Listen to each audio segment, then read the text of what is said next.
Music by DJ Vikas Bettiah. Gandol Chowk Saharsa. सारी दुनिया में अब की डंका बजाएंगे, भारत माता की गंगा सबको सुनाएंगे। सारी दुनिया में अब की डंका बजाएंगे, भारत माता की गंगा सबको सुनाएंगे।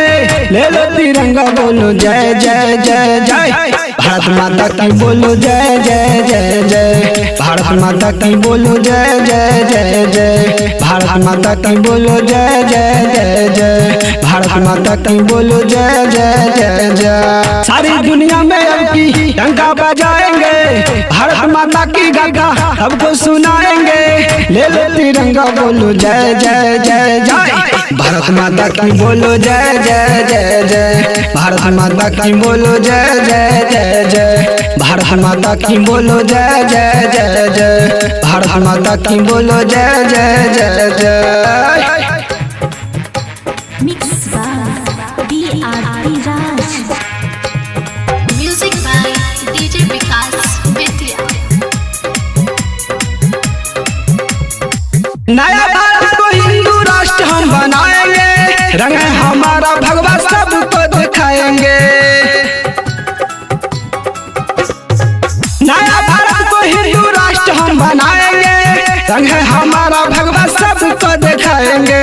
26 जनवरी दिन है ये संविधान का, 15 अगस्त दिन है ये आजादी का।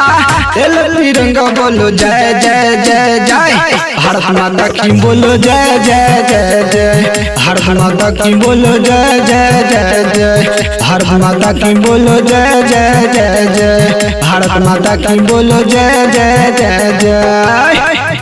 पलक recording studio, Palak recording studio, Gandol Chowk Saharsa. Music by DJ Vikas Bettiah. Gandol Chowk Saharsa. एक बरस हुआ पूरा इंतजार का, आया है फ्रीडम डे दिल बेकरार का। एक बरस हुआ पूरा इंतजार का, आया है फ्रीडम डे दिल बेकरार का। वो सालू सोनू शाम डीजे बजाएंगे, प्रदीप को पवन टुन टुन संजीव सुनाएंगे। सुनो सुबन सा बोलो जय जय जय जय, भारत माता की बोलो जय जय जय जय, भारत माता की बोलो जय जय जय जय, भारत माता की बोलो जय जय जय जय, भारत माता की बोलो जय जय जय